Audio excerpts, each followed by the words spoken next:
নমস্কার বন্ধুরা, আশা করি তোমরা সকলে ভালো আছো, সুস্থ আছো। দেখো আমি এখানে কই মাছ নিয়েছি।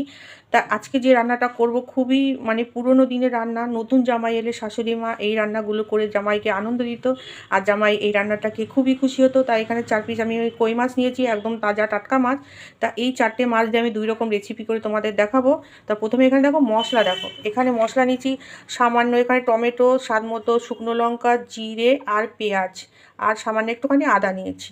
আর এখানে নিয়েছি দেখো, এখানে পোস্ত নিয়েছি, সর্ষে নিয়েছি, কাঁচা লঙ্কা নিয়েছি, সামান্য একটুখানি আদা, জিরে।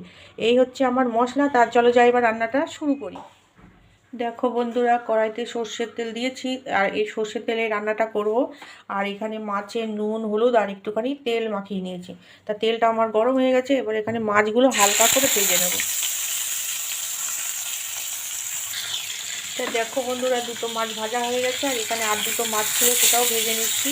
এই মাছ ভাজতে ভাজতে তোমার সাথে একটু কথা বলি। দেখো এখানে মাছটা চিড়ে নিয়েছি, কারণ কি যে মশলা, তেল, ঝাল এগুলো যাতে মাছের মধ্যে ঢুকতে পারে সেই জন্য এগুলো একটু চিড়ে নিয়েছি। আর হচ্ছে এই মাছটা খেতে খুবই ভালো লাগে। তোমাদের যদি আমার এই রেসিপিটা ভালো লাগে তো তোমরা অবশ্যই বাড়িতে তৈরি করবে। আর তোমরা যারা আমার ভিডিও দেখছো এখনও পর্যন্ত, তোমাদের সবাইকে অনেক ভালোবাসা, অনেক আদর জানাচ্ছি। তোমরা সবাই এইভাবে পাশে থেকো, আর লাইক দিতে কিন্তু ভুলো না।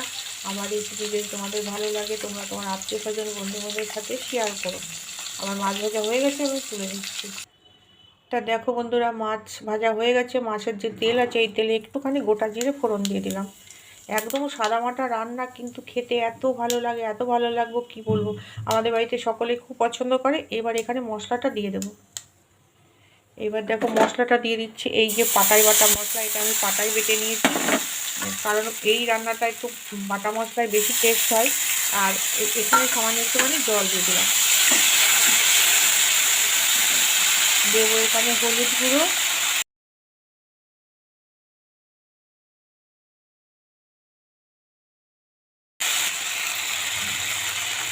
আর দেবো এখানে স্বাদ মতো নুন। এবার মশলাটা ভালো করে কষিয়ে নেব। দেখো বন্ধুরা, মশলাটা সুন্দরভাবে কষানো হয়ে গেছে। এখানে একটা গোটা কাঁচা লঙ্কা দিয়ে দিলাম। এবার এখানে আমি জল দিয়ে দেবো। বেশি একটা জল লাগবে না, এটা গামাখা গামাখা হবে। এবার মাছ দুটো ছেড়ে দেবো।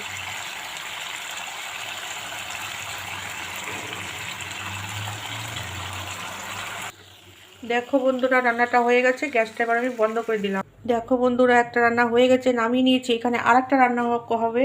এখানে দেখো শুকনো লঙ্কা ফোড়ন দিয়েছি, আবারও সর্ষের তেল নিয়েছি, কারণ ভিডিওটা বড় যাচ্ছে তার জন্য একটুখানি শর্টে শর্টে করছি আমি। তা দেখো জিরে ফোড়ন দিলাম, শুকনো লঙ্কা দিলাম। এবার আমি এখানে বেটে রাখা মশলাগুলো দিয়ে দেবো। এই মশলাটা একটুখানি ভালো করে কষিয়ে নেবো। এখানে হলুদ দেবো, আর দেবো এখানে নুন দেবো স্বাদ মতো। এবার ভালো করে কষিয়ে নেবো। হ্যাঁ, এখানে একটুখানি জল দিয়ে দেবো।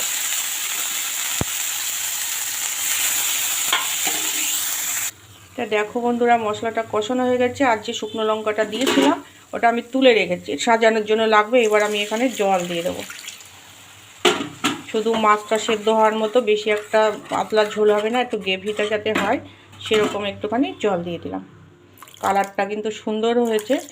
আর এই রান্নাটা যে এখনই শেষ হলো এটা নয়, এটা অনেক পরে আরও কিছু দেখার আছে। তোমরা দেখো পুরো ভিডিওটা, তাহলে তোমরা বুঝতে পারবে। এবার আমি রান্নাটা জল দিয়ে দিলাম। এবার এত ঝাঁজ আসছে না, এবার এখানে মাছ দুটো দিয়ে দেবো। ব্যাস, এবার এটা ভালো করে ফুটবে ততক্ষণ। দেখো বন্ধুরা, রান্নাটা আমার একদম রেডি হয়ে গেছে। এবার আমি গ্যাসটা বন্ধ করে দিয়েছি। এবার প্লেটিং করে তারপরে তোমাদের দেখাচ্ছি। ভিডিওটা অনেক বড় হয়ে গেছে। দেখো বন্ধুরা, প্লেটিং করে নিয়েছি। কত সুন্দর না লাগছে বলো। যারা তোমরা এখনও পর্যন্ত আমার ভিডিওটা দেখছো তোমাদের অনেক অনেক ধন্যবাদ, অনেক ভালোবাসা। দেখো হরগৌরীর বিয়েটা হয়েই গেল শেষমেশ। দেখো কত সুন্দর লাগছে, এত ভালো লাগে খেতে এই রান্নাটা, কি বলবো। যারা খেয়েছো তারা জানো, যারা কখনই খাওনি একবার অন্তত ট্রাই করো। তোমরা সবাই ভালো থেকো, সুস্থ থেকো। আমার এই রেসিপিটা যদি তোমাদের ভালো লাগে তোমরা তোমার আত্মীয় স্বজন বন্ধু শেয়ার করো। আজকের মতো রাখছি তাহলে, টাটা।